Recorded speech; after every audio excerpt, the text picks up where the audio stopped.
What's up, guys? It's your boy the Full Tower here. Just making this quick video because I am flabbergasted about what was just showcased here. The PlayStation 5 Pro has been revealed, and man, this price it is fucking ridiculous, man. And it's only for the digital version. Keep that in mind. It's fucking $700 for the PS5 Pro. Digital edition only, no stand included. I am I wouldn't say I'm that surprised, but I am just like it's just so obvious what Sony is pulling with this bullshit, man. And I think the Concord flop has actually affected this. It cost Sony a lot of money. So I think this is another reason why they're doing this. But don't take my words for it. Let me show you this. Let me show you this absolute malarkey here.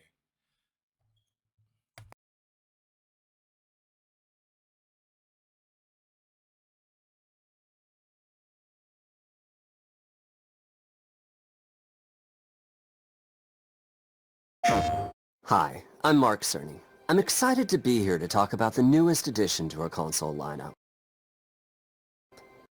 I'm Mark.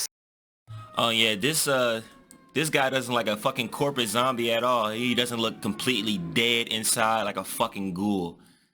Just saying, just saying. Excited to be here to talk about the newest addition to our console lineup, PlayStation 5 Pro, and how it advances gaming technology. But first, I want to take just a minute to look at what we put in the original PlayStation 5 and how it delivers an exceptional gaming experience. When PS5 debuted in 2020, it brought a lot to the table.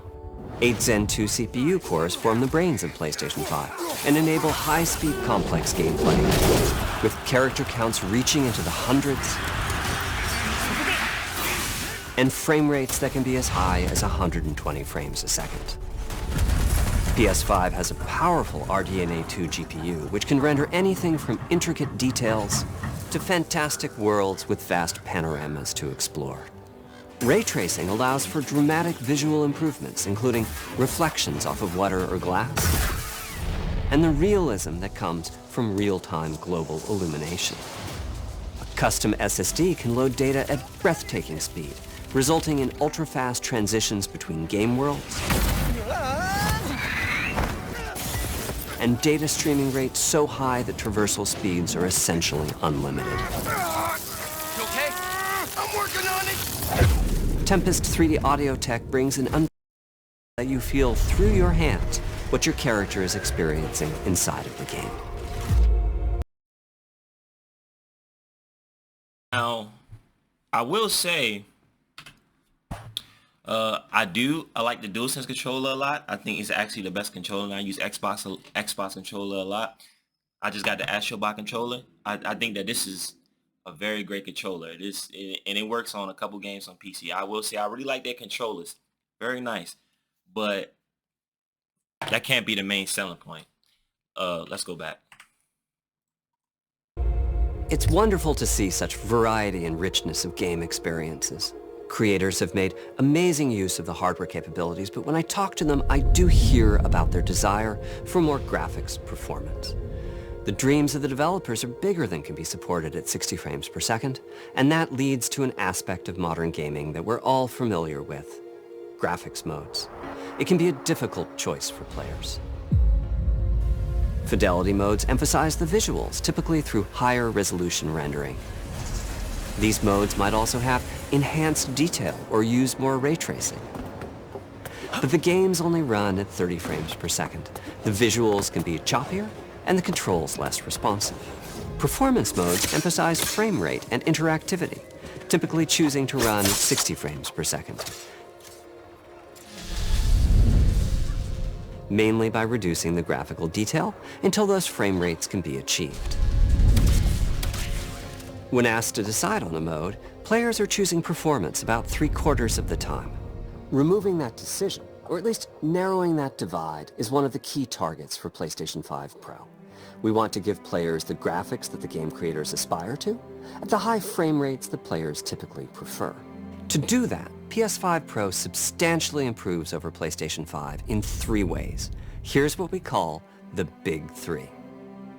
First, we made the GPU much The Big 3. Yeah, okay. larger and increased the speed of the memory it uses. The result is rendering that's up to 45% faster. Second, we made major upgrades to the ray tracing, taking a streamlined and accelerated approach that allows calculation of the rays at double or even triple the speeds of PlayStation 5. And finally, we added custom hardware for machine learning and an AI library called PlayStation Spectral Super Resolution, or PSSR for short. PSSR analyzes the game images pixel by pixel and can add an extraordinary amount of detail, which boosts the effective resolution of the games. Game creators are adding PS5 Pro support to new and existing titles, and with the Big 3 involved, the results can be pretty amazing, with graphics showing something like fidelity levels of detail, but at double the frame rate. Here's The Last of Us Part 2 running on PS5 Pro. Sorry, I gotta skip this game. I really don't like The Last of Us 2. They fucked this over with the story. Rest in peace, Joe.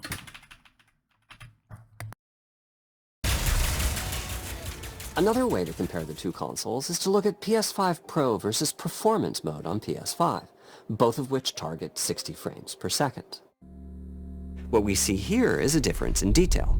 PS5 Pro is much sharper and crisper than PS5. For this, my favorite is the parade scene from Ratchet & Clank. Distant details are much clearer. And here we can see Marvel's Spider-Man 2 is noticeably higher resolution throughout the scene, including the trees and procedural cars. So overall, some remarkable improvement to the games. On PS5 Pro, we can see increased sharpness to the graphics or smoother and more responsive gameplay. This is the Big 3 showing their value. As you've been seeing, machine learning via the PSSR library is being used quite broadly to add pixel detail and boost frame rate. But there are as many approaches as there are game engines. The increase in raw GPU power is being especially effective for Horizon Forbidden West. Apart from the detail boost, that extra graphics power is allowing for improvements to lighting and visual effects. The thing about this, like, they're getting to this point now, they just crunching on graphics, like graphics alone. Like, oh yes, it looks beautiful, but like the gameplay is lacking. Like that's what this trend is going into. It's just going into more graphics, less gameplay. That's it's just weird. As well as to the hair and the skin in cinematics. Open up, guys. Jorv's orders. Good enough for me. Ray tracing is finding broad usage as well, particularly when the games are focused on higher frame rates. The faster hardware in PS5 Pro can make a real difference. Allowing Gran Turismo 7 to add ray-traced reflections between the cars in gameplay, while continuing to support their targeted 60 frames per second. That boost in ray tracing is also delivering big wins for Hogwarts Legacy, allowing not only for better reflections and a greater variety of reflective surfaces, but also for further realism in the casting of shadows. I hope you've enjoyed this run-through of the technology behind PlayStation 5 Pro. Simply put, it's the most powerful console we've ever built. The PS5 Pro is the most powerful console ever built. Isn't that kind of the same thing you said about the PS5? Because the PS5 was the most powerful console that they built. The PS4 was highly lacking in fucking graphical support and performance.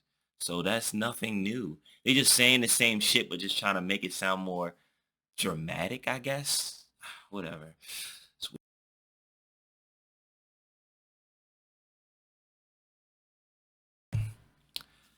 As you can see there, $700 for the digital only version of the PS5 Pro. Oh, also, I think you noticed right there. Let's go back. No vertical stand included as well. Like, why fucking not? Why not include that? You're already charging $200 more than the disc version, $300 more than the digital version of the original PS5 Pro. Now, what's crazy, right? Me personally, I really thought this was going to be even more, $100 more, 800, because Sony, it's like you don't expect nothing less for them. Like literally, the PlayStation 5 when it came out, the disc version was $499.99, and the digital version without disc drive, $3.99. Now, so like I said, I expected it to be even more, but what I did not expect was it only to be a digital version. Why get this? Why not just get a computer? I know I play on PC primarily, so it might sound like a bias, but this does not seem like a good deal to me. Does it seem like a good deal to y'all? And trust me, the Concord flop has affected this, bro. And also, if y'all ain't know, let me see, PS5 DualSense price increase. If y'all don't know, the PS5 DualSense has went up by like $5. They raised that. This, I'm telling you, this is because of Concord flopping. They're trying to get that money back. But they can't hide it, or they try not to hide it. They don't really care. But I'm telling you, they're trying to recoup these losses. See? They're trying to recoup these losses, bro. Yeah, so I just want to make that rant because Sony, man, it's just like, bro, they just don't know when to quit. And you know, I don't know the future of console gaming where it's not even going to be any disc drives. I actually like disc drives. I like having a physical disc, even though I play mostly digital. But it's just cool. That's the appeal of console, right? To have, have something physical that you can, always have and keep, and you don't have to worry about if you can play it or not. But it seems that Sony's saying, fuck that, just get the digital version. But they charging, how are you charging $400 more than the original PS5 digital version? It just doesn't make sense. It makes sense because they losing money, but it doesn't make sense as a reputation thing. So, yeah, I just wanted to say that, man. Like I said, their controllers, though, I will say, their controllers are really good. This was a win for Sony, but this cannot be the main selling point for it. Like, the console, they need to do better. They need to do better, but that's all. Appreciate everybody watching, and I'll catch you later. Fool is out.